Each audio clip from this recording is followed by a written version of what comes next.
Ça, j'espère qu'il va chauffer assez. Voilà, ça va fort, là. Je suis allé un petit peu fort. OK. C'est pas mal, hein? Ah ouais, franchement, c'est pas mal. Il y a une chose qui est hyper importante pour le packaging. Faut que le produit qu'on shoote, il soit magnifié, mais qu'en même temps, si les gens ouvrent le packaging, qu'ils n'aient pas l'impression que c'est pas du tout le même produit.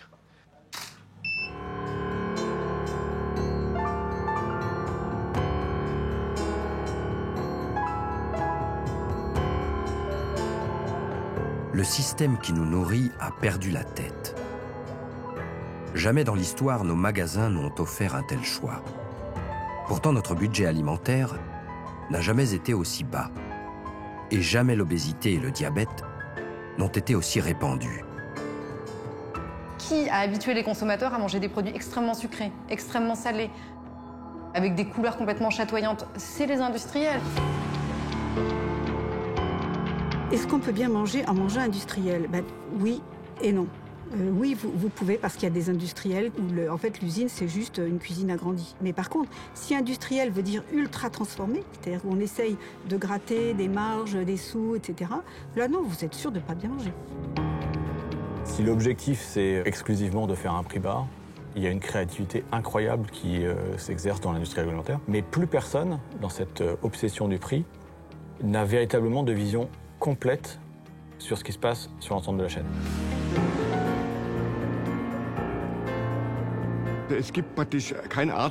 Aucun médecin n'écrira mort par alimentation sur un certificat de décès. On meurt toujours de maladies. Mais beaucoup d'entre elles sont déclenchées ou aggravées par l'alimentation. L'industrie alimentaire est opaque, car elle a peur que les gens apprennent ce qui s'y passe.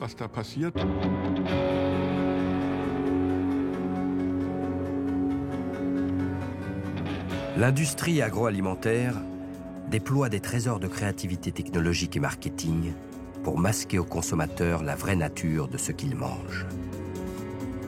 Pour percer les secrets de cette industrie, nous avons décidé de nous transformer en industriels, de fabriquer nous-mêmes un produit de consommation courante. Notre choix s'est porté sur le cordon bleu, un produit en apparence simple, mais en réalité une recette complexe, recette formulée en laboratoire, typique de ce qu'on appelle les aliments ultra transformés. Fabriquer ce cordon bleu, c'est entrevoir toute la complexité de ce que l'on mange.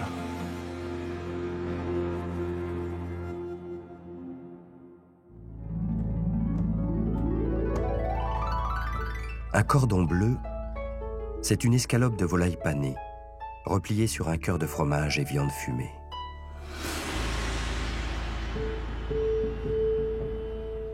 Pour mettre ce produit industriel sur le grill, nous avons invité plusieurs experts.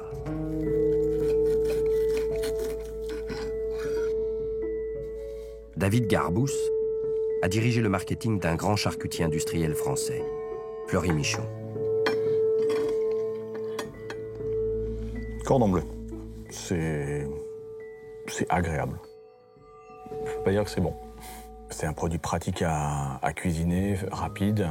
C'est assez symbolique de ce que l'industrie agroalimentaire a construit depuis une cinquantaine d'années. Sieht jetzt aus wie Schinken. Sieht aus wie so eine Art Schmelzkäse. Also dass es kein Käse ist. Oder Schmelzkäse. Hans-Ulrich Grimm, lui, est journaliste. Sieht aus wie Schinken. Spécialiste de l'alimentation. Nee, das sieht schon ein bisschen komponiert aus. Dans ses livres, il pourfend les mensonges de l'industrie agroalimentaire. Muss ich alles aufessen. Ich darf erst gehen, wenn nicht alles weg ist. Nos arrière-grands-parents partiraient sans doute en courant s'ils voyaient ça. Béatrice de Rênal est docteure en nutrition. Bon appétit. Merci. Ah oui, vous l'avez fait chauffer. Alors ça, vous voyez, c'est pas un truc pour moi. Je vais être très méchante, hein. Mais quand vous voulez cacher quelque chose à quelqu'un, vous mettez de la panure.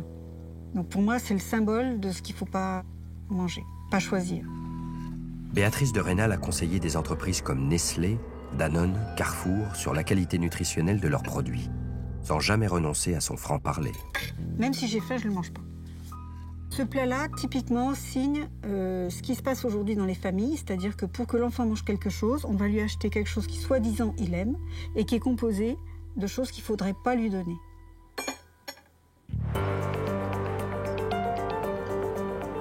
Notre aventure industrielle commence dans la banlieue de Nantes.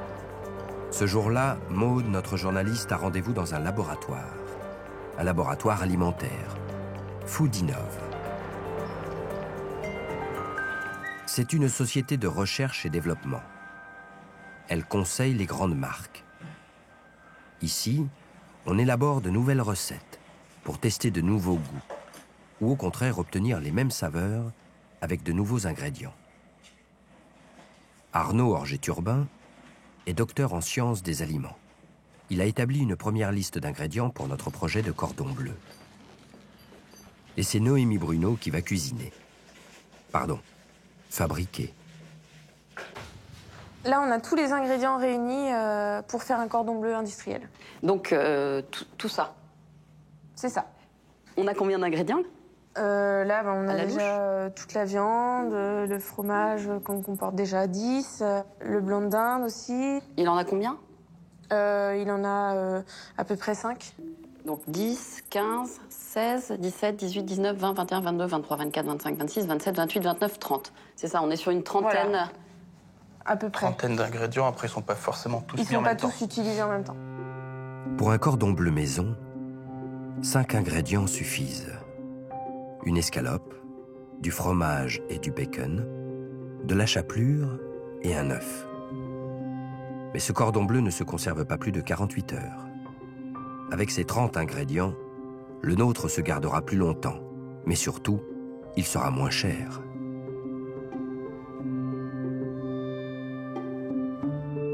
Commençons par la viande.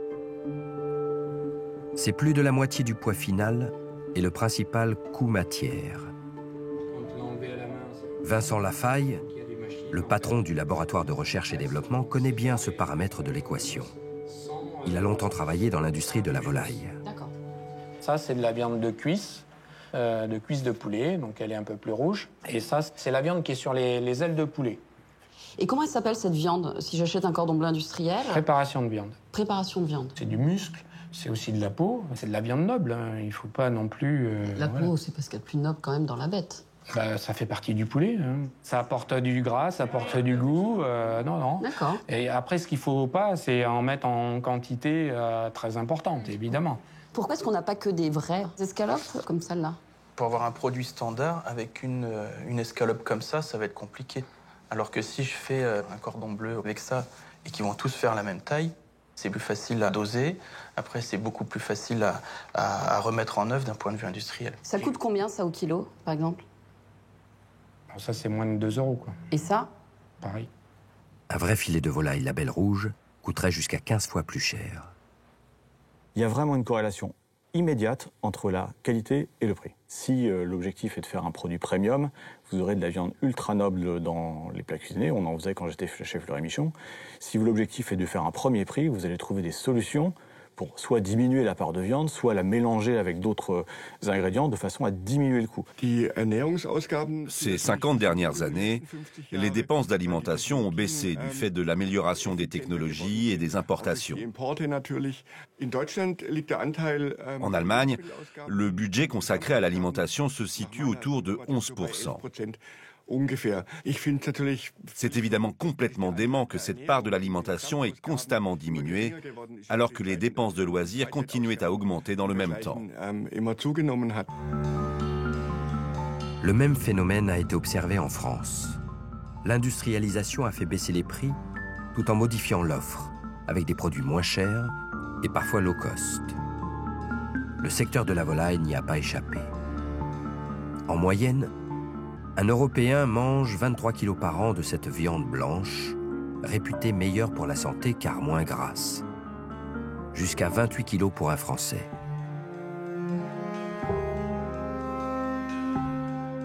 Dans les usines, les carcasses sont raclées jusqu'à l'os.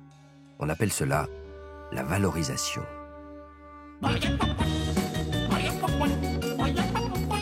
En nous montrant des poulettes bien vivantes et dansantes, la publicité met en scène le cordon bleu, sans avouer qu'il sert surtout à valoriser les découpes. Ce coup de génie du marketing vient des années 80. Tous les jours au moment du dîner, c'était la même histoire. À l'époque, la vente des poulets entiers décline. Le consommateur préfère le blanc. Il fait la fine bouche sur les ailes et les cuisses. Pour les recycler, les industriels inventent de nouveaux plats. Baby burger, père de du. Croque hawaïen, père de du. Oh, ça l'a rendu dingue. Les escalopes cordon bleu. 40 ans plus tard, l'industrie a toujours une faim de loup pour ce produit si rentable.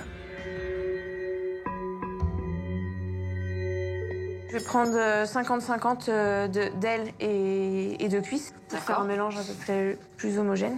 Celle-là va amener un peu de gras, un peu de peau pour donner plus de goût.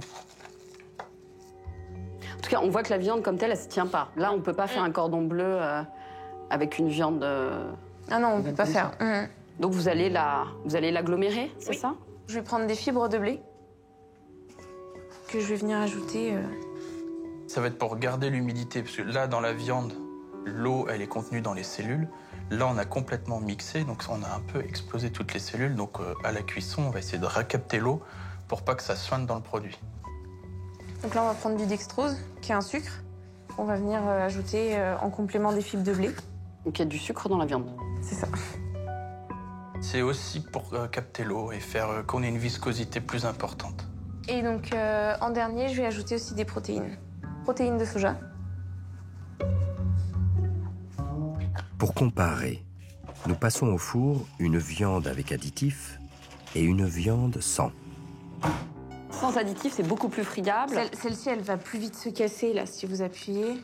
Ah oui, elle va être plus résistante. Ça va mieux mimer l'escalope. Et elle se tient, elle a retrouvé une texture de viande, en fait. On a l'impression d'avoir un filet de viande. Exactement. Cette matière est-elle encore de la viande? Pour trancher, il faut plonger dans l'infiniment petit. Nous allons étudier cette viande agglomérée à l'échelle du micron et la comparer avec un blanc de poulet. Les deux échantillons sont débités en très fines lamelles. D'abord, le blanc de poulet.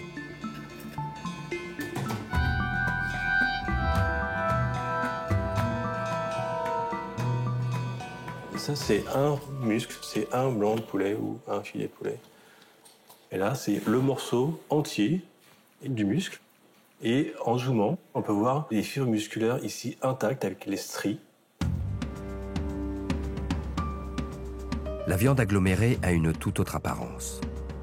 Les tissus musculaires ont été déchirés et on distingue les ingrédients végétaux, notamment les fibres, ajoutées à la viande pour lui donner de la texture. On voit maintenant apparaître énormément de fibres végétales aussi. Donc là, on le voit très bien, fibres ici en bleu. Ces fibres retiennent l'eau. C'est une façon pour l'industriel de gonfler le produit, de faire payer l'eau au prix de la viande. Le verdict du microscope est cruel. Même quand l'emballage annonce 100% filet, la plus longue fibre musculaire ne mesure qu'un demi-centimètre. Quand on voit filet, on pourrait s'attendre à des gros morceaux de viande en bouche. Mais d'un point de vue histologique, là, il n'y a pas de filet, c'est vraiment des fragments de viande qui sont à l'intérieur, qui sont enchevêtrés, liés avec différents gélifiants, différents épaississants. Mais les industriels de la viande vont encore plus loin. Voici de la viande séparée mécaniquement, VSM. C'est de la viande qui est récupérée sur les carcasses des volailles, avec un système de broyage et de séparation par différence de densité. C'est défait. Voilà, donc ça, c'est de la viande, on va dire, totalement déstructurée. C'est de la viande hachée. Oui, très hachée. Gustativement, on va dire, c'est pas très bon. La VSM est réservée au low cost. En France, elle est interdite dans les cordons bleus. Ailleurs en Europe, c'est légal. La VSM est la viande du bout de la chaîne. Tout ce qui reste des carcasses est broyé. C'est le stade ultime de la valorisation. Une purée de graisse et de protéines, beaucoup moins nourrissante que la viande.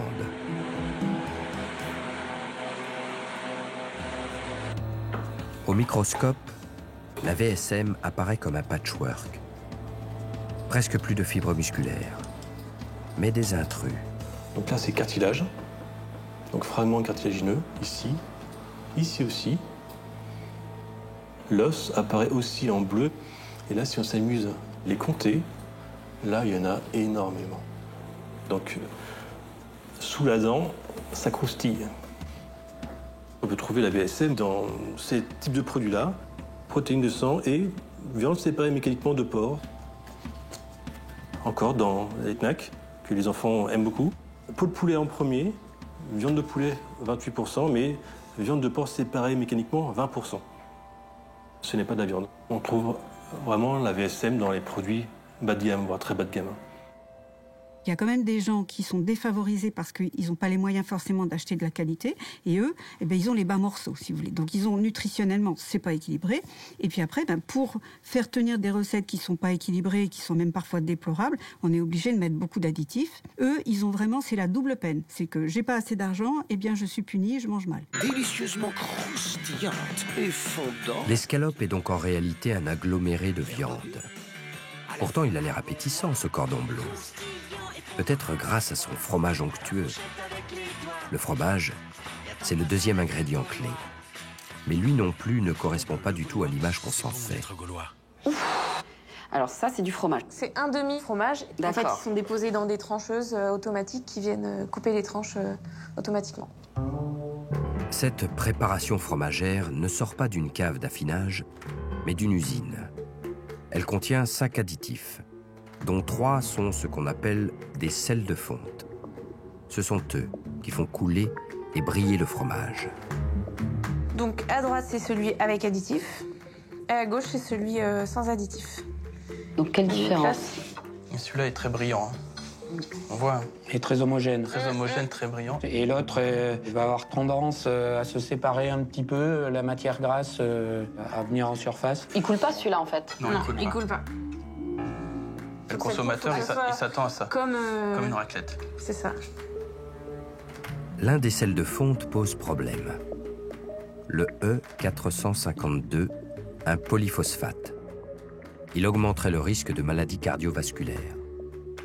Les polyphosphates font partie des additifs qui aujourd'hui sur lesquels on se pose des questions. Donc effectivement, si on peut les enlever et c'est possible, il faut les enlever.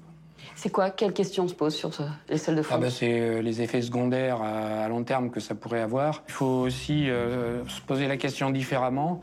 Est-ce qu'un additif est utile ou est-ce qu'un additif est indispensable? Ce qui sont deux choses différentes. Et là-dedans, c'est utile ou indispensable? Sur la fonte du fromage, les sels de fonte, pour moi, on peut tout à fait s'en passer aujourd'hui.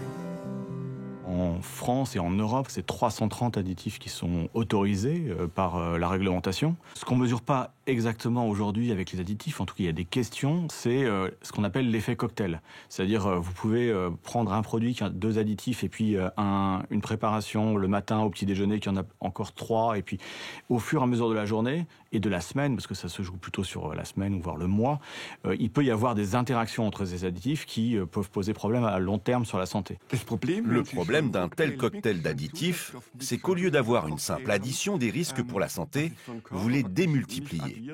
Si vous prenez du glutamate, des colorants et d'autres choses, vous n'aurez pas 2 plus 2 égale 4, mais 2 plus 2 égale 12. Scientifiquement, c'est très compliqué de mesurer parce qu'il faut faire tous les mélanges, 2 par 2, 3 par 3, 4 par 4, et puis voir l'effet sur l'homme. Ça coûte immensément d'argent. C'est les études cliniques. Personne ne les a faites aujourd'hui.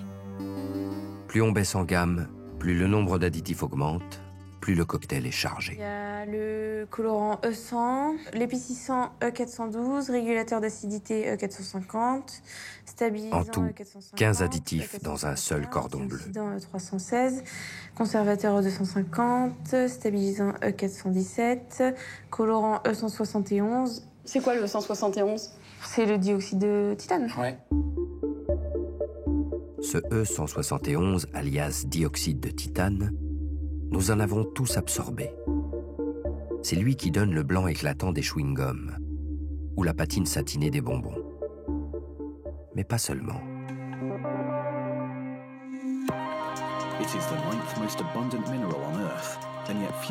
Le dioxyde de titane est caché mais partout, selon le slogan de ses fabricants. As a pigment, it brightens the world around us. As a catalyst, it cleans the air we breathe. And as a UV-resistant ingredient, it protects the things we cherish. Dans nos crèmes solaires, dans nos peintures, le dioxyde de titane est entré dans nos vies et dans nos estomacs. S'agissant du cordon bleu, il sert à blanchir le fromage. On le blanchit parce que finalement on l'a coloré indirectement avec les sels par rapport à un fromage classique. Donc finalement on rectifie ce que. Donc on met un additif qui jaunit et un autre pour blanchir. Pour le reblanchir. C'est délirant, tout à fait. Donc de toute façon c'est interdit maintenant, donc on n'en trouvera plus. En 2020, la France a banni le E171 des assiettes parce qu'il contient des nanoparticules. Ces particules sont 10 000 fois plus petites qu'un millimètre. Avec cette taille, elles traversent les tissus du corps humain. En France, l'Institut national de recherche agronomique s'intéresse au E171 depuis 2013. Pour évaluer la dangerosité des nanoparticules, le dioxyde de titane a été testé sur des rats pendant 100 jours. Ce que l'on constate quand on donne à l'animal du E171, il traverse la paroi de l'intestin et ensuite on se retrouve ici mêlé aux globules rouges de la circulation sanguine. Dans l'heure qui suit l'ingestion de E171. Toutes ces particules qu'on retrouve dans le sang se retrouvent finalement à circuler dans des organes systémiques. On parle du foie, on parle de la rate. Et même jusqu'au cerveau, il y a des démonstrations chez l'animal qu'il y a une accumulation susceptible, ce qui reste à montrer, de perturber le fonctionnement des dits organes. Une autre équipe de l'INRA a prouvé qu'au bout de 100 jours seulement, 40% des rats à qui on a donné du E171 ont développé des lésions précancéreuses. Impossible à transposer directement chez l'homme, mais suffisant pour alerter les autorités sanitaires. Tout aliment contenant du E171 est interdit en France depuis le 1er janvier 2020.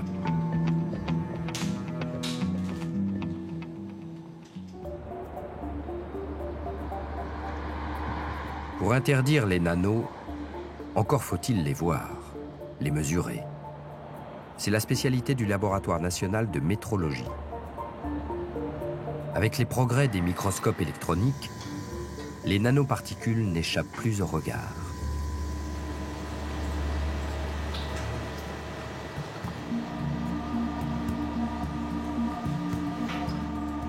Ouais, c'en est bien une. On va aller faire une petite mesure. Et quand le laboratoire s'est saisi du E171, il n'est pas arrivé aux mêmes conclusions que les industriels. Ils étaient de bonne foi parce qu'ils utilisaient même 3 techniques d'analyse pour le cas que j'ai en tête. Les conclusions à chaque fois, c'était il n'y a pas de nanoparticules dans la substance, dans ce E171. Au final, en regardant de plus près par microscopie électronique, en faisant les choses correctement, on se rendait compte qu'il y avait presque 50% de nanoparticules dans ce dioxyde de titane. Tout simplement parce que les techniques qu'ils avaient utilisées pour avoir l'information, grosso modo, étaient aveugles sur l'éventuelle présence de nanoparticules. Donc elles n'étaient pas adaptées. Cette incapacité technique a pu arranger certains industriels. Des nanoparticules ont depuis été trouvées dans d'autres additifs. Prenons ces épices. Elles contiennent du E551, du dioxyde de silicium. C'est un additif très répandu qui évite aux poudres de s'agglomérer. Comme le E171, il regorge de nanoparticules. On ne se posait pas de questions parce qu'il y avait soit il n'y avait pas les moyens techniques pour vérifier ou pour mettre ça en évidence, soit il n'y avait pas les interrogations de la part de la société, du consommateur. Donc au final, répondre à la question de savoir combien d'additifs dans l'industrie agroalimentaire contiennent des nanoparticules, c'est aujourd'hui une question, on va dire, auquel on ne peut pas répondre. Au nom du principe de précaution, la France a donc retiré le dioxyde de titane de l'alimentation. Là, il n'y a plus de 171. Il a disparu. Une victoire pour les ONG. Dans leur campagne contre les nanoparticules, elles avaient ciblé les confiseurs, gros utilisateurs du E171. Aujourd'hui, le combat se déplace à Bruxelles. Seule l'Europe a le droit d'interdire un additif. La France n'a pu que suspendre le E171 sur son propre territoire. Une suspension d'1 année, renouvelable. Derrière, c'est pas fini, parce qu'on est en Europe. Tant que les autres États membres et la Commission européenne n'élargissent pas cette mesure au niveau européen, d'abord, on a 2 poids 2 mesures en Europe, mais pire, ils peuvent même s'amuser à essayer de le bloquer et de dire à la France, nous ne sommes pas d'accord que vous preniez une décision unilatérale. Mesdames et messieurs, après de très courte durée, à Bruxelles, notre train va continuer à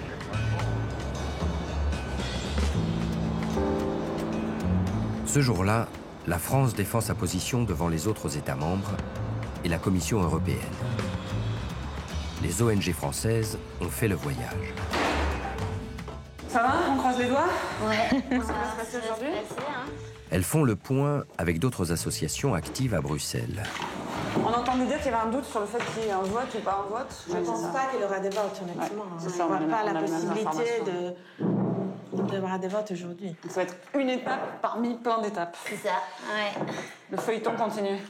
Est-ce que vous avez identifié un seul pays qui soutient la France? Pas ouvertement. Ouais. Dans une façon ouverte, non. Il n'y a aucun État qui a donné vraiment une position publique sur son soutien à la France. Et c'est ça l'enjeu, c'est pour ça qu'on travaille ensemble. C'est que nous, ce qu'on cherche, c'est à ce que d'autres États membres se déclarent en faveur de la mesure française. Sur le E171, il n'y a aucun gouvernement qui même est d'accord pour répondre et nous donner sa position. Ça, déjà, c'est un scandale. Et quand tu fais la réunion avec des Les États sont frileux et les lobbies actifs. Celui du dioxyde de titane, par exemple. Ils se démènent pour que la France reste isolée. Et là, il s'agit absolument, je pense, pour l'industrie, de bloquer ça. Et donc, à partir de ce cas de l'alimentaire, se joue, je pense, beaucoup plus de choses. Parce que quels sont les plus gros secteurs qui utilisent le dioxyde de titane? En fait, c'est la peinture, c'est le plastique. Quand vous allez voir sur les sites des lobbies des plastiques, ils vous parlent de 270 milliards d'euros d'impact sur une possible classification comme cancérigène. Là, ça vous donne effectivement une échelle de à quel point, en fait, cette petite substance, dans le cadre de la discussion de l'additif, en réalité, a vraiment un poids pour d'autres secteurs et qu'en réalité, c'est beaucoup d'autres secteurs qui craignent qu'effectivement, avec ce précédent, eh ben, on ouvre les portes à possiblement des classifications et puis des réglementations qui seront plus difficiles, voire des interdictions. S'attaquer au E171, c'est s'attaquer à un des lobbies les plus puissants d'Europe, le CEFIC, le lobby de la chimie. Sur cette poudre au pouvoir blanchissant, l'argument est tout trouvé. Son utilisation est approuvée par l'Autorité européenne de sécurité des aliments. Décrocher un rendez-vous avec le porte-parole nous a pris 5 mois. Un peu long pour l'entendre répéter en boucle le même argumentaire. La sécurité du dioxyde de titane a été examinée au moins 4 fois par l'Autorité européenne de sécurité des aliments. Et pour eux, il n'y avait pas de problème. Cette interdiction ne repose sur aucune preuve. Donc, je pense qu'il n'y a pas vraiment de raison de maintenir cette interdiction, parce que la sécurité est incontestable. Donc vous voulez mettre fin à cette suspension? Oui.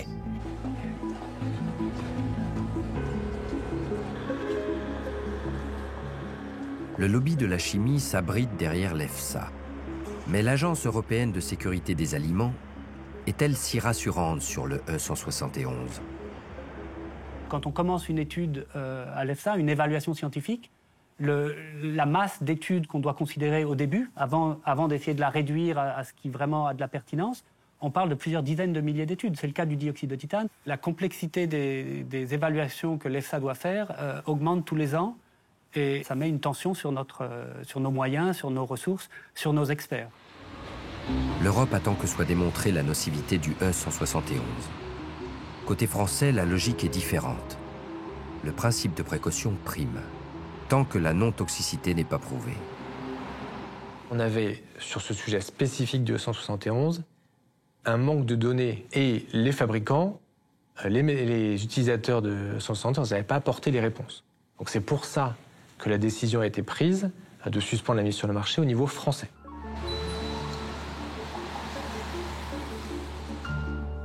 À Bruxelles, les comités techniques sur les additifs se tiennent à huis clos. Et les États ne divulguent pas leur position.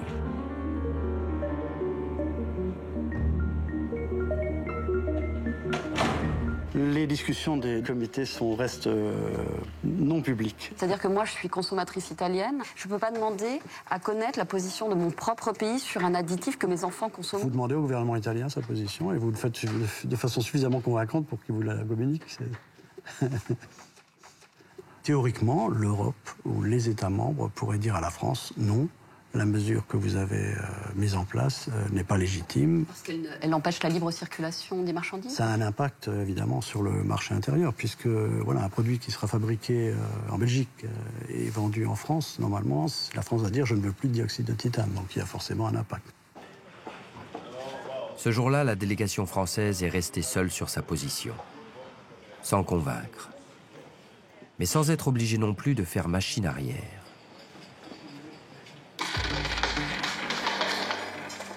Pas simple dans une Europe à 27 de se débarrasser d'un seul petit additif. Pour les industriels aussi, l'équation est complexe. Les confiseurs sont les premiers utilisateurs du E171.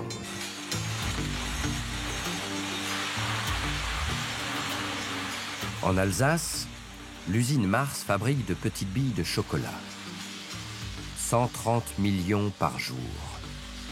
Pour toute l'Europe. C'est le E171 qui leur donnait ces belles couleurs. En 2018, le groupe cède à la pression des ONG et décide de se passer du E171, devançant sa suspension. Le casse-tête commence pour la directrice de l'usine. D'abord, trouver un substitut. Au début, on a le cœur chocolaté. Ensuite, on va rajouter une couche de sucre, puis une couche opacifiante. Donc c'est cette couche qui vient recouvrir le marron du chocolat pour permettre ensuite la dépose de la couleur. Et c'est dans cette couche qu'on avait du dioxyde de titane qu'on a remplacé par l'amidon de riz. Et c'est ce qui va permettre qu'une fois la couleur apposée, elle garde toute sa vivacité. On a vraiment une très très belle couleur. Un très beau rendu du produit. Trouver le substitut aurait coûté 40 000 heures de recherche et développement. Et ce n'était que la première étape. Passer de la poudre de E171 à l'amidon de riz, c'était passer de sacs de 25 kilos à des big bags d'1 tonne. Pas le même conditionnement, donc des travaux d'aménagement. On a fait des tests en essayant de réutiliser nos équipements, mais malheureusement, le procédé qu'on utilisait ne fonctionnait pas. Donc il a fallu qu'on adapte complètement notre recette, nos équipements, rajouter une étape de process supplémentaire pour pouvoir utiliser cet amidon de riz.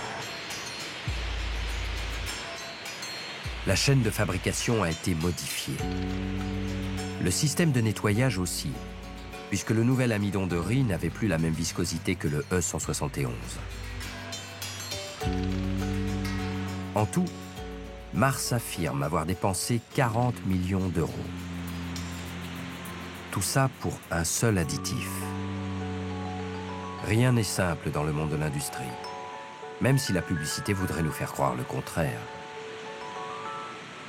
Il y a plein de bonnes choses là-dedans. Il y a de la volaille. Il y a du fromage. Il y a même un petit goût fumé. De la volaille, du fromage, avec un petit goût fumé. Jolie pirouette pour résumer une trentaine d'ingrédients.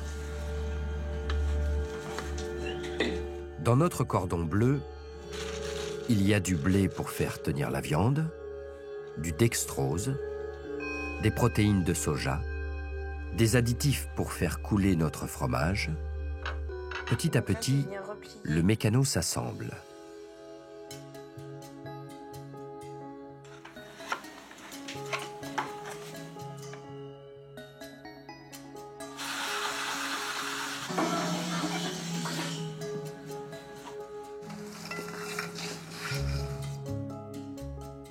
C'est appétissant comme ça, avec le sel de fonte quand ça coule comme ça. Est-ce qu'il est bon? Il est bon? Et la viande? C'est un peu moins juteux forcément qu'une escalope. Elle est assez compacte, voilà. elle est compacte. Hein.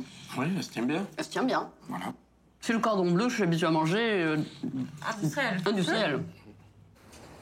La recette est maintenant élaborée. Nous avons notre prototype. Le moment est venu de passer à la production en série, comme de vrais industriels. Nous avons assez de matières premières pour produire 340 cordons bleus.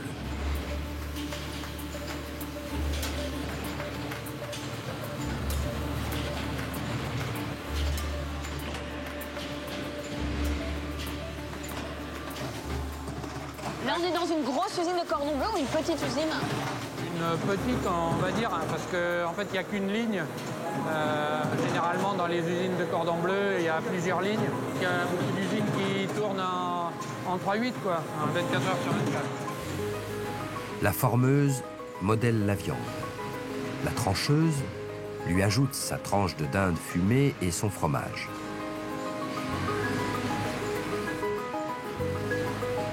Et la plieuse lui donne sa forme de croissant.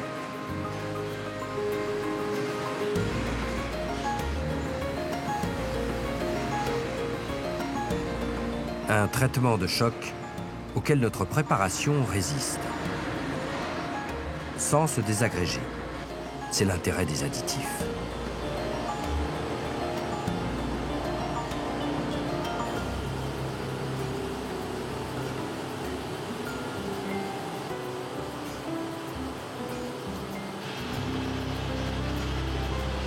Nos cordons bleus ont une taille et un poids standard. Ils répondent aux normes sanitaires. Mais pour les vendre, il faut maintenant les emballer.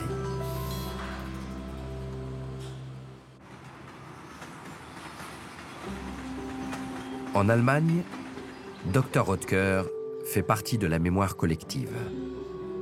Ce géant de l'agroalimentaire a son musée, avec une relique, le premier sachet de levure de la marque. Depuis 1891, les emballages ont bien changé. Ils sont toujours plus colorés, et ces couleurs sont source de danger, à cause des encres. Les encres d'impression peuvent contenir des substances toxiques qui contaminent les aliments. Ce sont des huiles minérales, les MOA et les MOSH, avec un H pour hydrocarbures. Les premières sont cancérigènes, les secondes s'accumulent dans le corps humain qui ne sait pas les éliminer. Dr Oetker a dû s'attaquer à ces huiles minérales dérivées du pétrole. Avant, on en avait à cause des encres d'impression en couleur. Nous avons donc demandé à nos fournisseurs d'utiliser des encres sans huile minérale. Mais à côté de ça, il peut aussi y avoir des contaminations venant du carton lui-même, de la boîte où sont conservés les produits. Pourquoi dans le carton? Parce qu'avant d'être recyclé en emballage alimentaire, il a eu une première vie. Une vie avec des encres et des colles dont les fibres gardent encore la trace. Paradoxe. Le recyclage, ce bon geste pour la planète, peut se retourner contre le consommateur.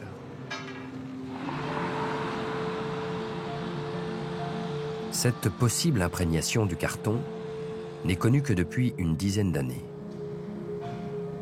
Le laboratoire public de Münster, en Westphalie, a été en pointe dans cette prise de conscience. En Allemagne, ça a commencé par le scandale des calendriers de l'Avent. Le 26 novembre 2011, des huiles minérales, des MOSH et des MOA, ont été décelées dans des chocolats contenus dans des calendriers de l'Avent en carton. Le protocole est strict. On teste les emballages et les aliments, mais séparément. Voici le résultat. Un chromatogramme. Les pics correspondent aux huiles minérales qui se retrouvent ici à l'identique dans tous les échantillons. On voit très nettement que les chromatogrammes, celui des emballages et celui des aliments, sont similaires. C'est comme une empreinte digitale. Ça nous apporte la preuve que, dans ce cas, l'aliment a été contaminé par l'emballage. Voici des exemples de ce que nous analysons. Des cartons de céréales, un paquet de couscous. Ici, on a du riz importé, par exemple. C'est typiquement le genre d'emballage qu'on trouve en Inde ou dans les pays arabes. Ce sont des fibres synthétiques et dessus, des couleurs imprimées. Celles-ci contiennent donc des huiles minérales, moche et moa, qui peuvent contaminer le riz. En Allemagne, les investigations se sont d'abord portées sur les produits secs, le riz ou les pâtes, qui sont plus faciles à analyser. L'analyse de la poudre de lait pour bébé est beaucoup plus complexe. Il faut la préparer d'une façon particulière, car sans cela, on ne trouve pas d'huile minérale dedans. Ou alors on obtient des résultats faussés. Pour des résultats solides, il faut des technologies pointues. Tous les pays n'en ont pas les moyens. Il n'y a aucune norme européenne, seulement des guides de bonnes pratiques nationaux non contraignants. Quand on parle des huiles minérales, on a un risque qui est identifié, mais on n'a pas encore de méthode d'analyse pour le quantifier, pour le mettre en évidence. Et donc on n'a évidemment pas de réglementation, parce que pour pouvoir mettre en place une réglementation, il faut des méthodes analytiques qui soient partagées pour qu'il y ait une méthode de référence, pour que tout le monde parle de la même chose et puisse faire des analyses. On est sur des thématiques qui ne sont absolument pas défrichées.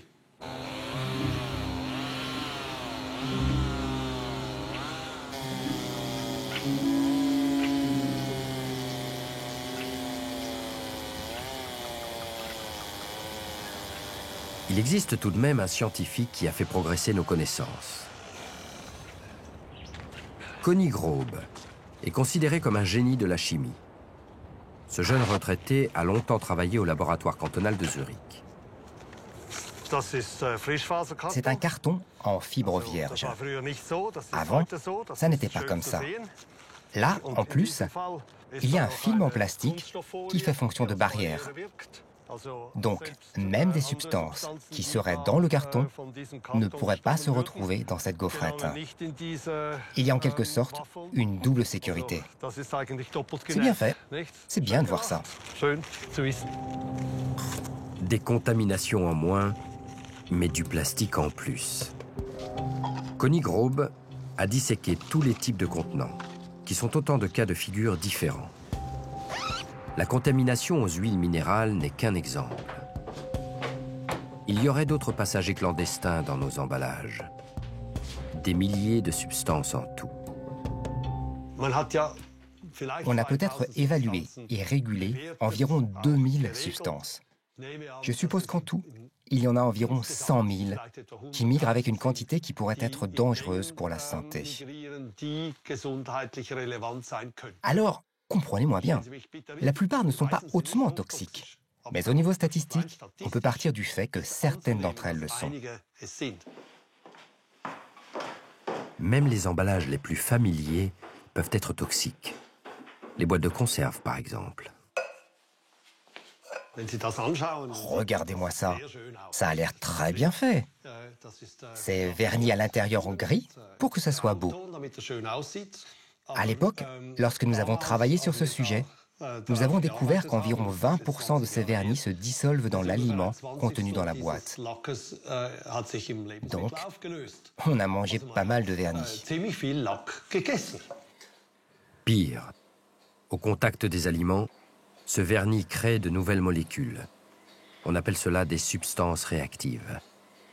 Et les substances réactives ne sont pas très sympathiques, car génotoxiques.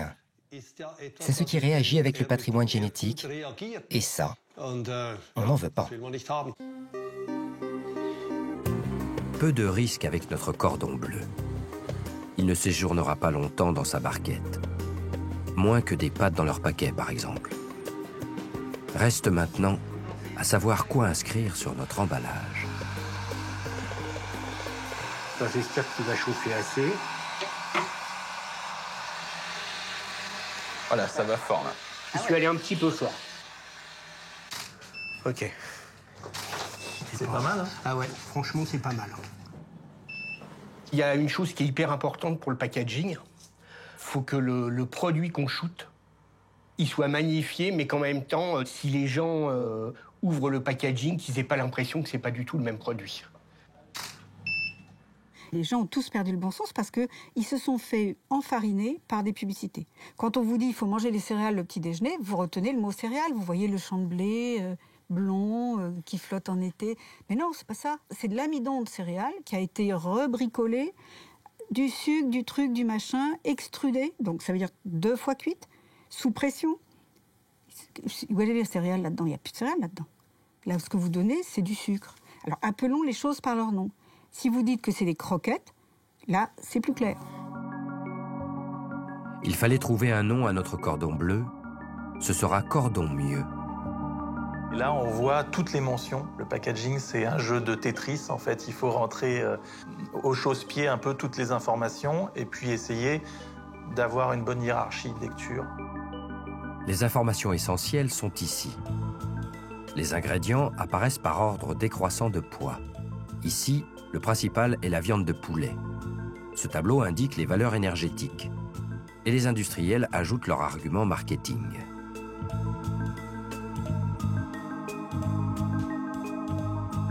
Notre Cordon Mieux s'affiche comme source de protéines. Une évidence pour un produit à base de viande. Il se déclare aussi sans huile de palme. Notre cordon bleu, je pense qu'il n'a jamais eu d'huile de palme. Sur certains packs, on voit des mentions comme sans gluten sur des produits qui n'ont jamais eu de gluten. Comme à une certaine époque, on voyait sans parabènes partout, alors que certains produits n'avaient de toute façon pas besoin de parabènes. De laisser penser qu'on aurait fait évoluer une recette, alors qu'en fin de compte, on se dit juste que bah non, il n'y a pas un ingrédient qu'il n'y a jamais eu dans la recette, c'est pas sérieux. Mais ça a été, en tout cas, souvent pratiqué. Et ça l'est encore. Le marketing, c'est l'art d'embellir quand même. Donc on maquille la mariée un peu quoi, pour qu'elle soit bien vendable. Mais attention, je dis souvent, moi, qu'il faut mieux faire ses courses par derrière. Vous prenez votre emballage et tout de suite, vous regardez derrière. Ne tenez pas compte de ce qu'il y a mis devant. Regardez derrière la liste des ingrédients. Et là, vous savez tout. La face principale comporte tout de même un logo utile pour le consommateur, le Nutri-Score. Alors, c'est pas obligatoire, c'est un étiquetage volontaire. Donc, les entreprises choisissent ou non de l'afficher. Nutri-Score est un système d'étiquetage nutritionnel simplifié qui permet tout de suite au consommateur d'évaluer son produit. Alors, c'est surtout important, en fait, de l'évaluer dans la catégorie en comparaison des autres produits de la catégorie. Un produit qui est en A, en B, en C de la même catégorie, si on veut le meilleur équilibre nutritionnel, on prend le A, quoi. Pour choisir, les consommateurs ont aussi une autre arme, leur smartphone.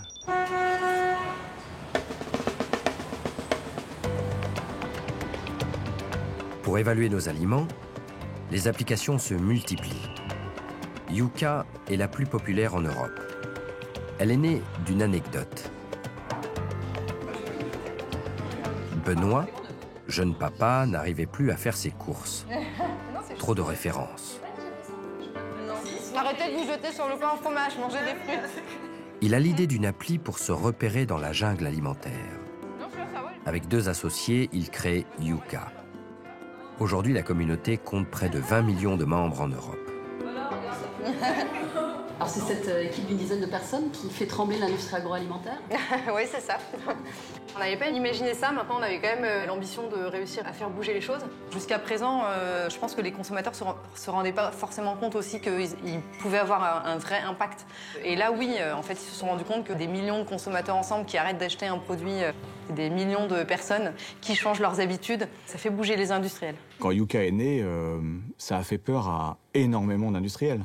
Parce que, de manière extrêmement simple, avec un flash, il venait donner une information qui n'était pas immédiatement disponible, voire que le marketing essayait d'habiller. C'est-à-dire que quand vous aviez beaucoup de sucre, vous mettiez plutôt en avant, par exemple, le goût, et vous oubliez de dire que pour avoir tant de goût, vous aviez beaucoup de sucre. Yuka, c'est immédiat et radical. Il vous dit il y a beaucoup de sucre. Alors vous pensez qu'il va avoir quel score sur Yuka ? Bon, on va voir, on va dire dans les 50, peut-être moins. Verdict, Yuka attribue un médiocre 33 sur 100 à notre Cordon Mieux. Pourquoi? Parce que il est un peu trop calorique, il a un peu trop de graisse saturée, il est très salé, hein, il perd 6 points en sel. Sur la partie additif, qui représente 30% de la note des produits alimentaires, ce produit est à 0 sur 30, tout simplement parce qu'il a un additif à risque élevé, qui est le E452, qui sont des phosphates, et E407, qui sont les carragénanes. Et enfin, il y a 10% de la note qui est sur la dimension biologique du produit. Ce produit n'est pas bio, et donc il a 0 point sur les 10 points attribués à la dimension biologique. Vous mangeriez notre cordon bleu? Celui-ci, non, je ne le mangerai pas, non. La grille de notation de Yuka est imparfaite. L'évaluation des additifs n'est pas scientifiquement étayée. Mais elle a le mérite d'exister et d'avoir de l'impact. Les 3/4 des industriels de l'agroalimentaire aujourd'hui, des gros industriels de l'agroalimentaire, ont revu un certain nombre de produits grâce à Yuka. Cette gamme de soupe, par exemple, elle a été reformulée, donc elle a été complètement revue, c'est-à-dire qu'ils ont supprimé les arômes artificiels, ils ont réduit le taux de sel, ils ont supprimé le sucre, parce qu'il y avait du sucre dans cette soupe, et ils ont enrichi en légumes. C'est plus un concentré de chimie, ça redevient à peu près une soupe comme on pourrait faire à la maison, en fait. Le fabricant de soupe va jusqu'à remercier les consommateurs, et à travers eux, Yuka. Chers Français, merci d'avoir râlé au sujet des soupes toutes prêtes. Ah, c'est tellement salé, on pourrait déneiger avec, disons. Merci d'avoir râlé sur leur composition. E621. C'est quoi ça comme légumes? L'hommage est aussi un aveu. Cette marque nous a donc servi de la malbouffe pendant des années. Merci d'avoir fait grandir nos soupes. Qui a habitué les consommateurs à manger des produits extrêmement sucrés, extrêmement salés, avec des couleurs complètement chatoyantes? C'est les industriels. Et c'est sûr que sur les produits pour enfants, c'est le plus problématique. Effectivement, quand on voit des biscuits, là, les boudoirs pour enfants, où il y a un taux de sucre complètement aberrant, qui, au-delà en fait, de contribuer à des problèmes de santé, contribue à l'addiction au sucre, qui est un vrai poison aujourd'hui, c'est sûr qu'il y a un vrai manque de responsabilité de ces entreprises. 67 millions de Gaulois. La publicité préfère nous présenter des personnes rayonnantes auxquelles le cordon bleu donne un supplément de tonus. Il n'y a plus de mauvaises surprises à craindre. On ne meurt plus d'intoxication aujourd'hui.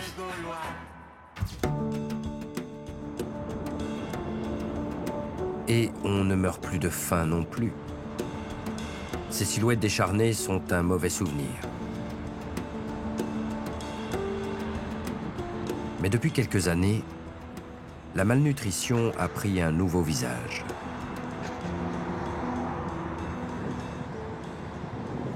On parle aujourd'hui clairement d'épidémie d'obésité. C'est vrai en Europe, c'est vrai en France, avec environ 50% de la population adulte qui est en surpoids ou obèse. 17% des adultes français qui sont obèses. Et c'est le cas aussi chez les enfants, où on a 17% des enfants et adolescents qui sont en surpoids ou obèses. Si Mathilde Touvier est à Dublin, c'est parce qu'il s'y tient un congrès de nutritionnistes. La Française doit présenter ses travaux. Elle étudie les aliments qu'on appelle ultra-transformés, aliments dont font partie les cordons bleus. On commence les recherches sur les relations entre ce concept d'aliments ultra-transformés et la santé. Évidemment, l'industrie agroalimentaire se pose des questions sur ces travaux qu'on a pu publier. Ce que l'on souhaite, c'est qu'il y ait une prise de conscience sur le fait qu'il y a un chemin à parcourir pour améliorer la qualité nutritionnelle de ces produits, qu'il y a des choses à faire pour donner aux consommateurs des aliments qui soient bons pour leur santé. Impossible de filmer Mathilde Touvier à l'intérieur de ce congrès de nutritionnistes. Les seules caméras autorisées sont celles des sponsors qui financent l'événement.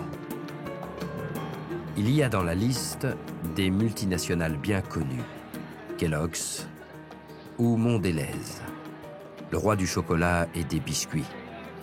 Drôle de mélange des genres.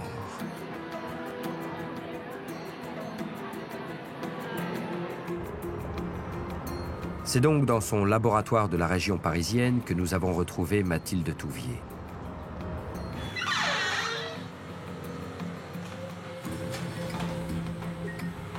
Pour ses travaux, elle pioche dans une mine d'or, une base de données unique au monde. 169 000 volontaires qui renseignent en permanence leur goût alimentaire et leur état de santé. 20 000 d'entre eux font même des prélèvements de sang et d'urine. Alors là, on a des échantillons de sang des participants de la cohorte Nutrinet Santé. Donc là, on a du plasma. Donc les globules rouges ont été enlevés, hein, c'est pour ça que c'est blanc et que c'est pas rouge. Et on va pouvoir mettre en lien leur exposition aux additifs, leur mode de vie, leur alimentation, et puis les maladies qu'ils ont pu développer au cours du suivi. Ça va nous permettre vraiment de creuser les mécanismes qui sous-tendent les relations entre l'alimentation et la santé. C'est vraiment des études qui sont nouvelles et qui n'ont pas encore été conduites chez l'homme pour l'instant. En France, les produits ultra-transformés représentent déjà 35% de notre apport énergétique. Ah, des cordons bleus. En Allemagne, c'est 45%. Quel en est l'impact sur notre santé? Depuis 2018, Nutrinet commence à y répondre. Entre des personnes qui consommaient un certain niveau d'aliments ultra-transformés et d'autres qui en prenaient 10% de plus, eh bien, on avait une augmentation de risque d'environ 10% de cancer dans cette population.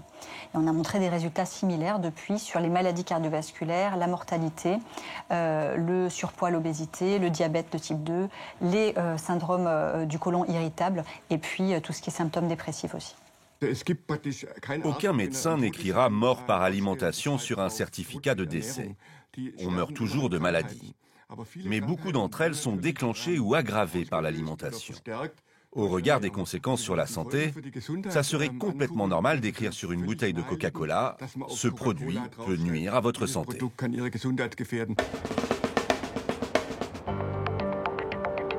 Sous la pression, les industriels essaient de simplifier leurs étiquettes, d'écarter certains additifs. Nous aussi, nous allons essayer d'améliorer notre cordon bleu. On appelle cette démarche le Clean Label. Traduction, étiquette propre.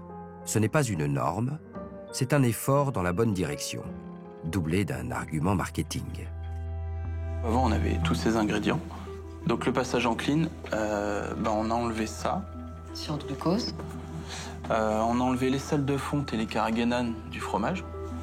On a gardé juste de l'amidon qui est présent dans le fromage clean. Et ensuite, dans la viande, donc on est passé de cette viande hachée là à de l'escalope de dinde. Du coup, on peut enlever les fibres et les protéines de soja, où on peut garder un peu de dextrose pour faire le liant, parce que si on a des structures un petit peu, ce sera plus facile à former d'un point de vue industriel. On a changé de blanc de dinde fumée aussi, qui a moins d'additifs. Donc 1, 2, 3, 4, 5... 4, 5, 6, 7, 8, 9. On a une dizaine d'ingrédients. Une dizaine d'ingrédients contre 25-30. 25-30 pour la version standard. Ouais.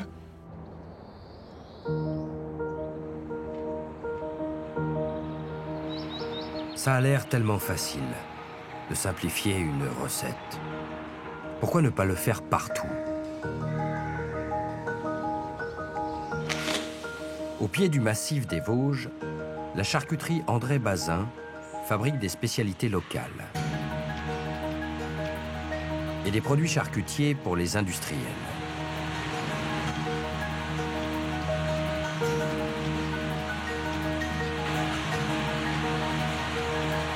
L'entreprise vient de lancer une gamme Clean Label. Elle s'est par exemple attaquée à la saucisse de Montbéliard, un classique. Pour la version Clean Label, prenez d'abord de la viande de porc de bonne qualité et hachez-la.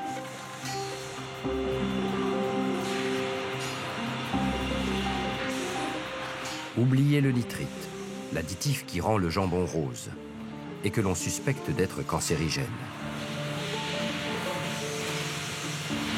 Ni dextrose, ni lactose, juste du sel et des épices.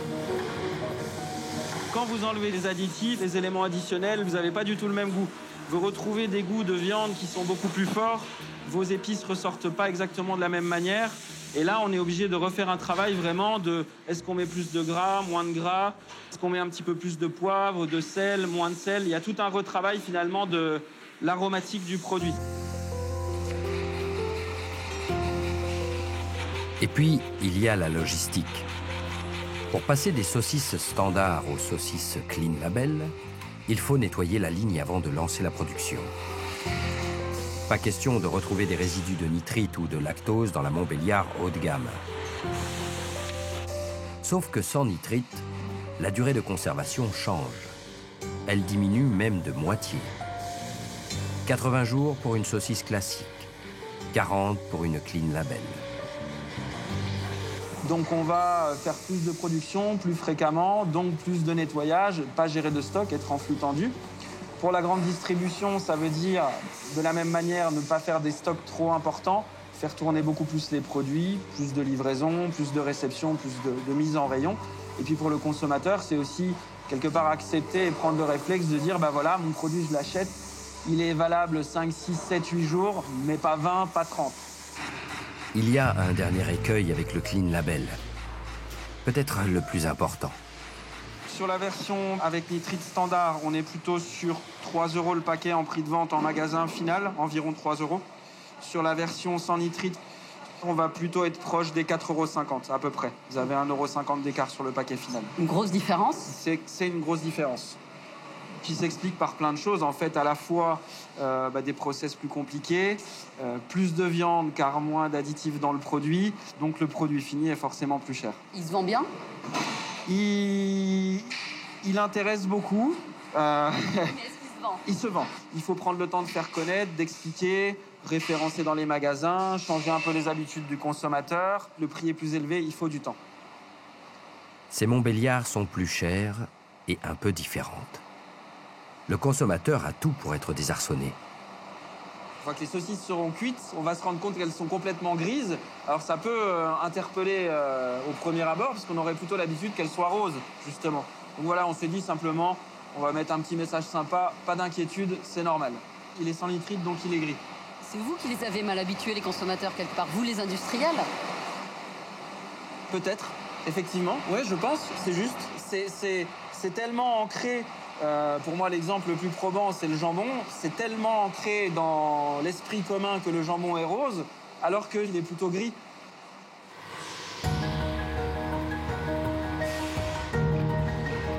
Pour l'instant, ce Clean Label est un marché de niche.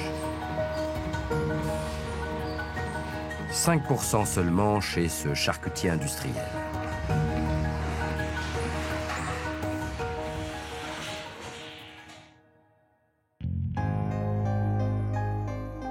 Et notre cordon bleu Clean Label.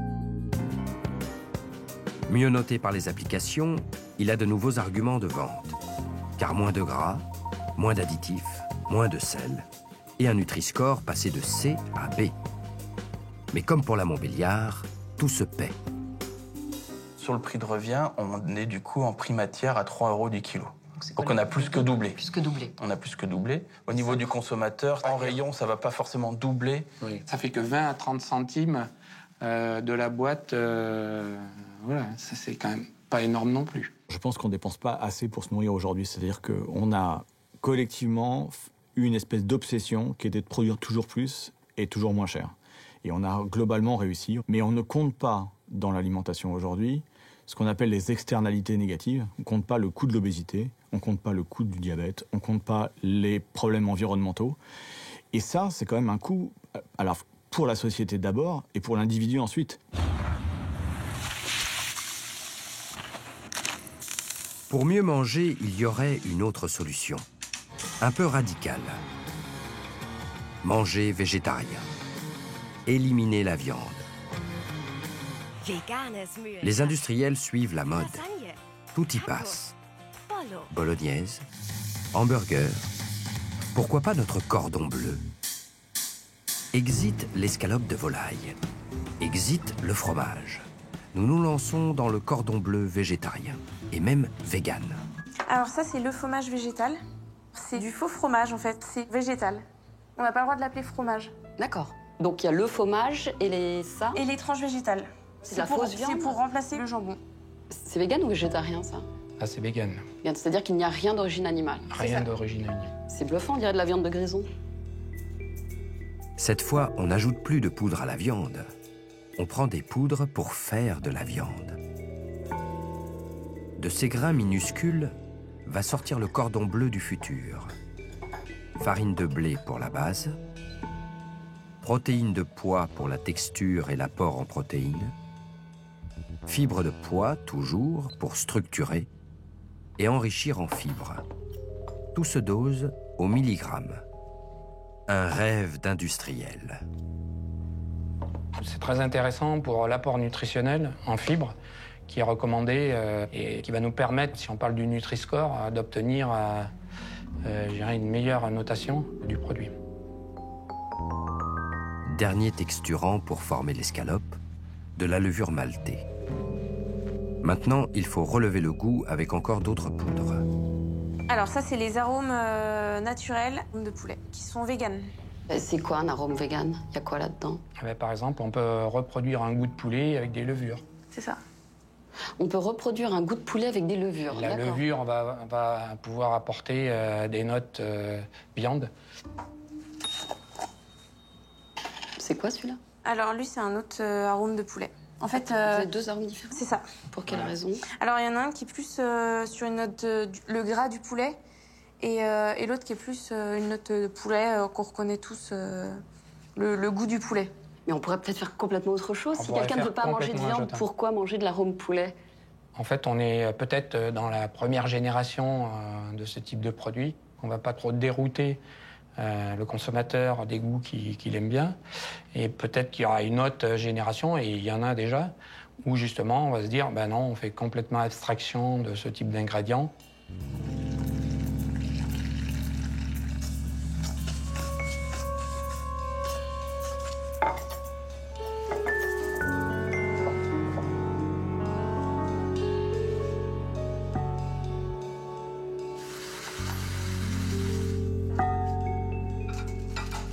Visuellement, c'est plutôt ressemblant à un cordon bleu qu'on peut retrouver dans le commerce. C'est vrai. Il a l'air un petit peu dur, non? Un peu.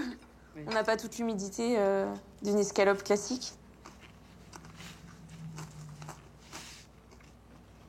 On est très croustillant.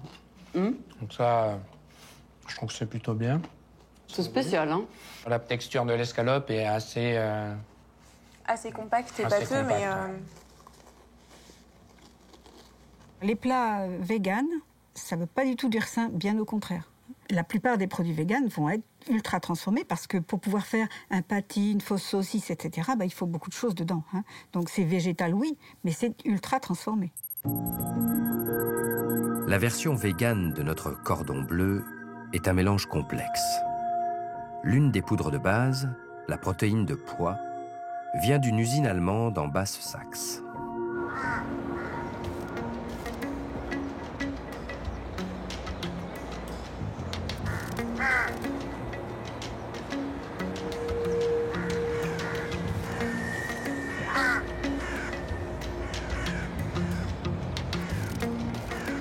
Emsland travaille les végétaux depuis 1928. Une noria de camions approvisionne l'usine. 350 tonnes de pois par jour.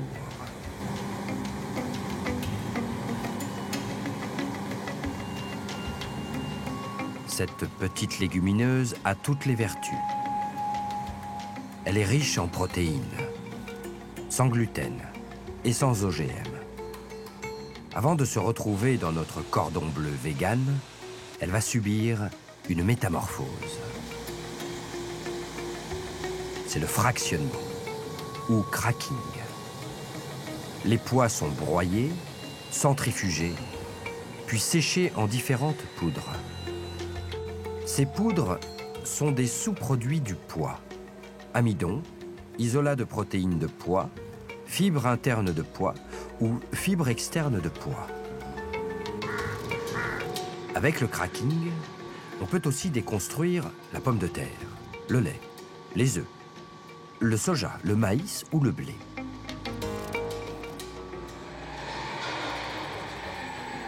Les sous-produits qu'on obtient sont des ingrédients magiques. Les briques de base avec lesquelles l'industrie peut tout recomposer.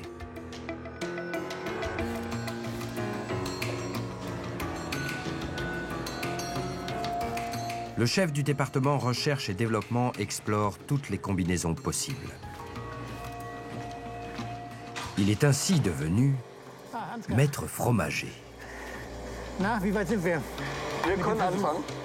Wir können anfangen. Dann wollen wir mal gucken, was wir heute da ausprobieren. Ja. Das sind die Zutaten, ne? Genau. Wir haben einmal Wasser, modifizierte Stärke, Erbsenproteinisolat. Au total, il faut 10 composants pour fabriquer le fromage végétal. Kokosfett. Ce fameux fomage. Kaliumsorbat als Konservierungsstoff, noch etwas Zitronensäure und auch noch mal eine Topnote als Aroma. Der Trend eben weg von La tendance, c'est de se passer des produits issus des animaux, y compris pour les produits laitiers. Si un jeune collègue me dit qu'il aimerait un produit sans lait, je lui réponds « voici l'alternative ». C'est comme ça qu'il faut voir les choses. Il n'y aura jamais un remplacement complet, on aura toujours les deux produits. Et je pense que les fromages au lait resteront majoritaires sur le marché, mais le secteur qui est en croissance, c'est l'autre.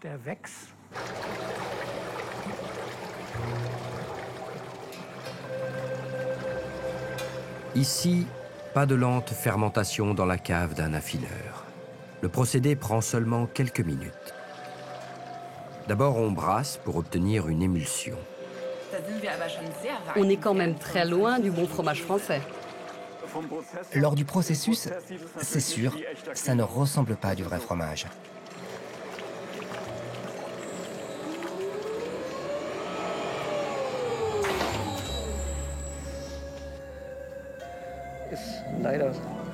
C'est très visqueux. Ensuite, ça va devenir un bloc plus ou moins compact. Mais selon les amidons utilisés, on peut jouer sur la texture. On peut faire ce qu'on veut, depuis un fromage vegan à tartiner jusqu'à un fromage à pâte dure, comme un parmesan. On parvient à toutes sortes de textures. Ce fromage végétal est solidifié en chambre froide.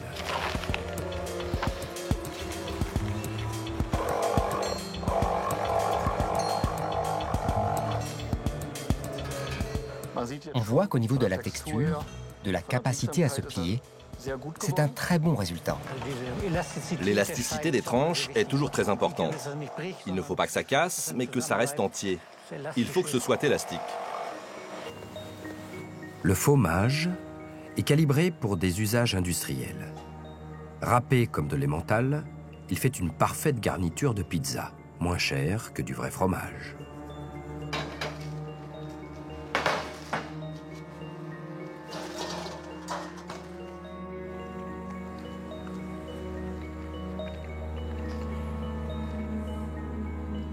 Crémeux. Et pas d'arrière-goût indésirable. Je dirais que c'est une vraie alternative. Un consommateur lambda qui goûterait ça aurait du mal à faire la différence avec du vrai fromage. Surtout quand c'est préparé comme ça, fondu. C'est la pizza du futur? Oui, une pizza comme ça, avec peut-être en plus du thon végétal dessus. Enfin, avec rien d'origine animale. Ça viendra un jour, c'est certain. Mahlzeit. Na, läuft der Extruder heute? Après le fomage, voici la viande végétale. Cette fois, la base est de l'isolat de protéines de pois. Une poudre aussi concentrée en protéines que la viande.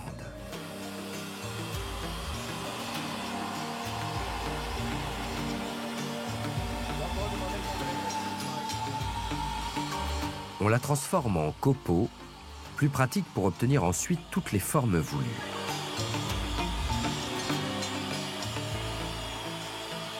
Das ist praktisch das Ausgangsprodukt. Ça, c'est la base qui est utilisée à grande échelle pour toutes sortes de fausses viandes, comme des burgers ou encore des saucisses. Tout se passe dans cet extrudeur qui permet de créer une structure totalement nouvelle au niveau de la masse moléculaire. Il y a différentes réactions simultanées. Il faut s'imaginer qu'il y a une pression énorme là-dedans. Des températures jusqu'à 160 degrés. Ensuite, tout est restructuré et à la fin, c'est ce produit qui sort de la machine.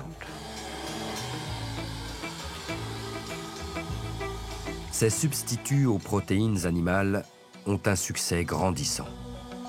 L'offre ne peut pas suivre la demande.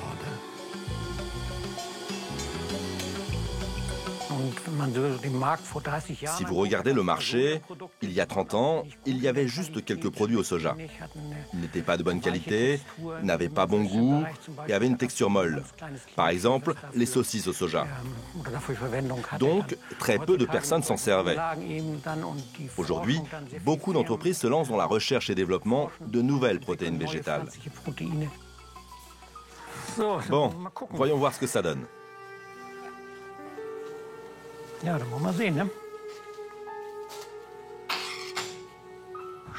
Belle texture.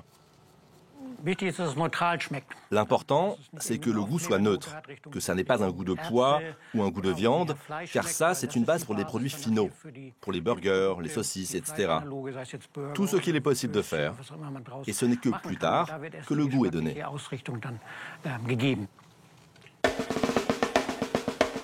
Le business de l'alimentaire ressemble à celui de l'automobile. Les grandes marques assemblent ce que fournissent les sous-traitants. Dans l'automobile, ces sous-traitants sont des équipementiers. Dans l'alimentaire, on les appelle les ingrédientistes. Ils inventent aujourd'hui nos assiettes de demain. Nous nous sommes invités à leur grand-messe.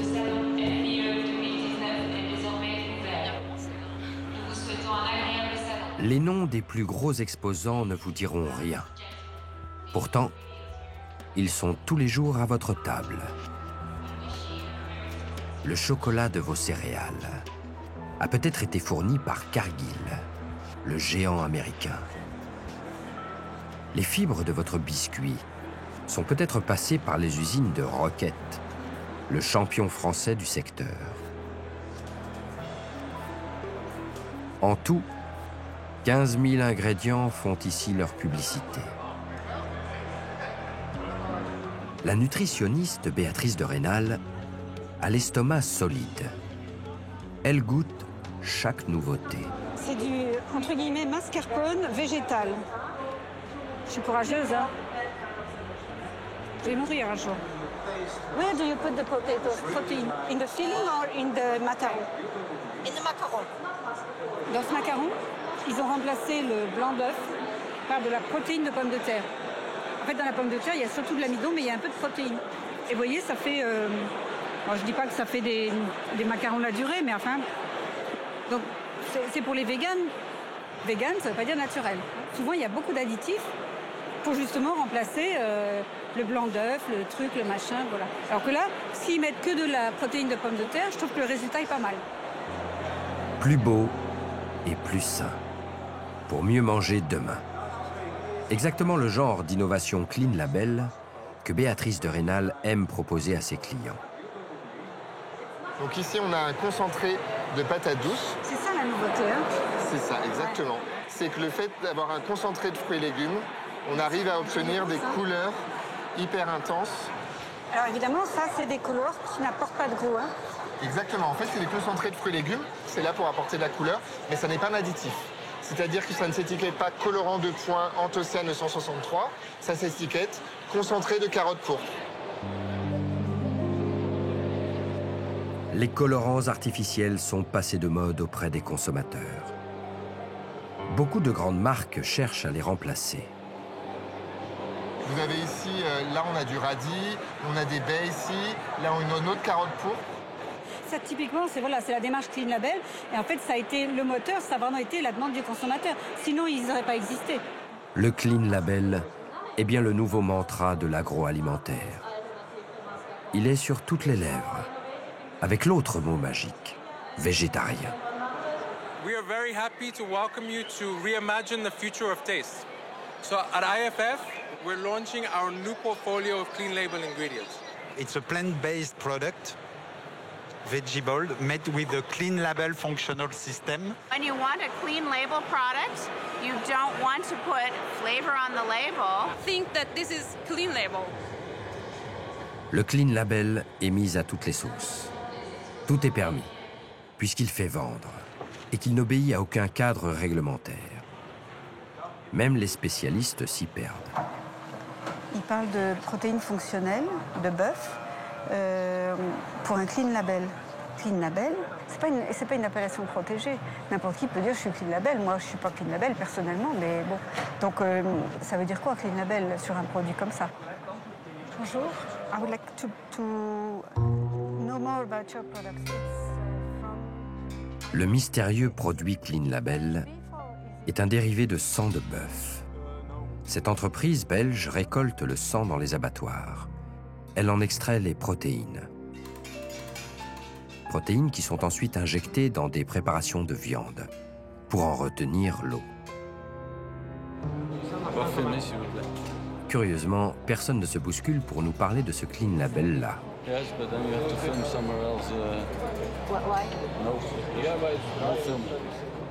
Ils savent que c'est toujours délicat de dire à un consommateur, dans votre burger, on a mis du sang de bœuf. Et en plus, dedans, ils ont mis jusqu'à 18% d'eau. L'innovation agroalimentaire préfère rester discrète sur certaines de ses prouesses. Cette société américaine produit par exemple une enzyme miracle, la transglutaminase. Prenez des chutes de viande, ajoutez la transglutaminase, mélangez, laissez reposer.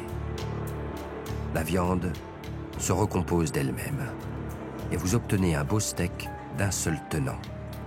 Cette colle à viande fonctionne aussi pour le poisson. Là encore, on nous demande d'aller voir ailleurs. Il ne veut pas que vous lui leur posiez la question, qui sont vos clients? Parce que eux, ils peuvent être fiers de leur produit. C'est un produit magique. Il vous reste des petits morceaux de viande, vous mettez tout ensemble avec l'enzyme, ça vous refait un rôti. Donc forcément que c'est pas très... Enfin, le consommateur ne sera pas très content de voir ça. Cette transglutaminase, c'est sur la liste d'ingrédients? Ah non, parce que c'est considéré comme un auxiliaire technologique, c'est-à-dire qu'elle a un rôle lors de la préparation, mais elle est détruite par la cuisson, parce qu'après vous faites cuire, ça la désactive, donc elle n'est plus dedans. Donc la loi vous dit, non, vous n'avez plus cet ingrédient dedans, donc ça veut dire que c'était un auxiliaire technologique. Le consommateur n'a pas l'information. Vous en pensez quoi? La même chose que vous, c'est-à-dire que c'est pas normal. Les enzymes jouent aussi un rôle dans les fromages ou le pain industriel. Ce sont des ouvrières discrètes, censées disparaître du produit final. Et donc, des étiquettes. Parfait pour la démarche Clean Label. Je voudrais vous présenter la manière dont nous utilisons les enzymes laitières pour le Clean Label. Lorsqu'elles sont inactivées dans vos formulations finales, les enzymes sont considérées comme des auxiliaires technologiques. Donc vous ne les étiquetez pas. De cette manière, votre étiquette devient donc beaucoup plus courte et plus clean. Ces enzymes disparaissent à la cuisson et ne se retrouvent pas dans le produit final. Mais les autres auxiliaires technologiques, il en existe des centaines, et certains laissent des traces dans nos assiettes. Ce sont en réalité des ingrédients cachés. Pour dire la vérité, j'espère que vous êtes assis, c'est que dans un produit alimentaire, on est obligé de mettre la liste des ingrédients, d'accord? Mais on ne vous dit pas tout, parce que les auxiliaires ne sont pas marqués. Les auxiliaires technologiques, c'est quoi? C'est un produit qui a été utile pendant les procédés et qui disparaît ou est à l'état de traces. Mais moi, ça m'intéresse quand même les traces à titre personnel. Il y a quand même des substances chimiques qui sont utilisées pendant le process et que vous ignorez. Donc ça, c'est d'un point de vue éthique, si vous voulez, aujourd'hui, c'est plus tellement acceptable. Avec les auxiliaires technologiques, on touche à l'alchimie. C'est une pratique aussi vieille que l'industrie. Hubert Bazin l'a vécu de l'intérieur. Il a longtemps travaillé dans les bières et jus de fruits. Il sait que la cuisine et la pharmacie ont des origines communes. Parmi ces substances, il y a des choses qu'on peut utiliser aujourd'hui comme auxiliaires technologiques. En fait, c'est l'utilisation qui fait l'auxiliaire technologique. C'est pas le produit lui-même. Le vitriol, qui est de l'acide sulfurique, serait aujourd'hui classifié comme auxiliaire technologique. Le vitriol, qui au XIXe siècle servait à la fabrication du sucre. Aujourd'hui, l'industrie du jus de fruits utilise des auxiliaires technologiques pour se faciliter le travail. Pour éviter la mousse, elle ajoute du diméthylpolysiloxane, une substance chimique qu'on retrouve aussi dans les insecticides. Si vous faites un jus d'ananas maison, Vous ne pouvez pas avoir aussi peu de mousse que ça. Essayez chez vous. Vous prenez un ananas, vous le broyez, vous faites couler. Vous aurez beaucoup plus de mousse que ça.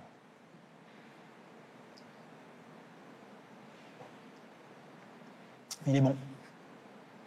La mousse est un vrai problème industriel. Donc on rajoute un agent anti-moussant, on va embouteiller facilement le jus d'ananas et le consommateur ne sera pas au courant qu'on a rajouté un anti-mousse dans son jus d'ananas.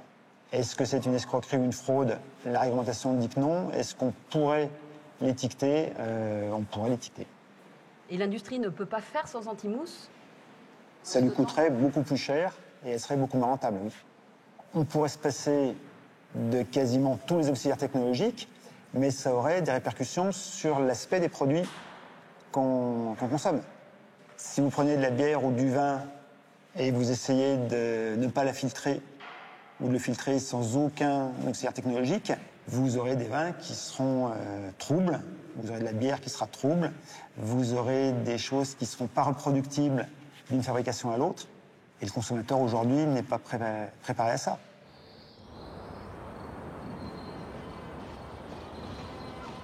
Un autre monde est-il possible? Où les industriels se passeraient de la chimie?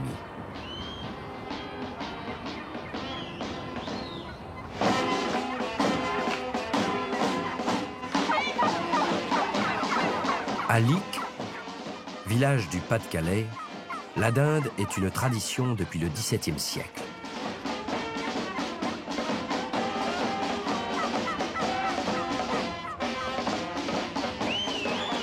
Ici, on continue à produire des volailles label rouge, élevées en plein air. Et on fabrique aussi des cordons bleus, du haut de gamme, plus riche en viande, et avec un seul additif. En fait, pourquoi on n'a pas besoin d'additifs? Parce qu'on a une vraie qualité de produit.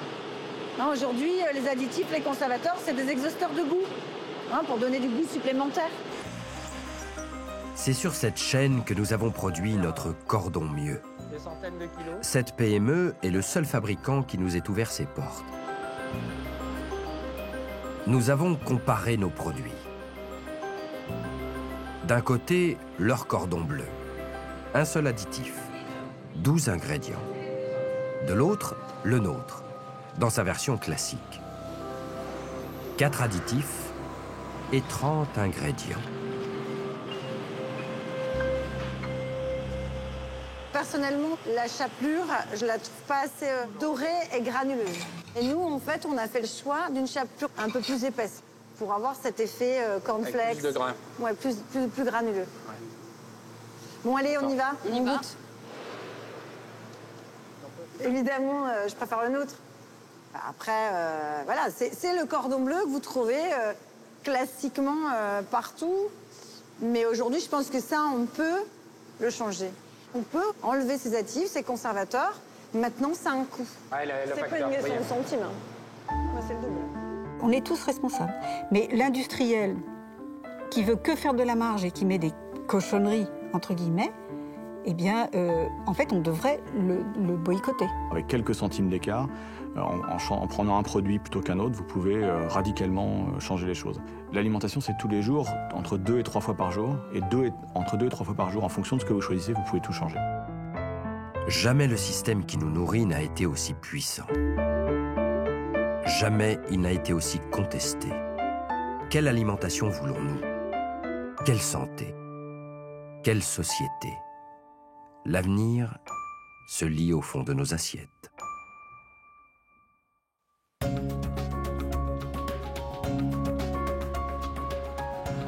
Ça fait plaisir. Et voilà, le produit fini, prêt à être commercialisé. Écoutez, franchement, on n'a pas à rougir par rapport à ce qui existe dans les rayons. Non, non. Moi, je dis ça donne envie. Vous l'achetez, vous? Oui, oui. Non, vous l'achetez pas. Si. Non, je suis sûre que vous ne mangez pas de cordon bleu. J'en mange pas tous les jours, c'est vrai, mais j'aime bien les cordons bleus. Puis surtout, il est sans huile de palme. Oui. Bon, ça, c'est superflu pour moi.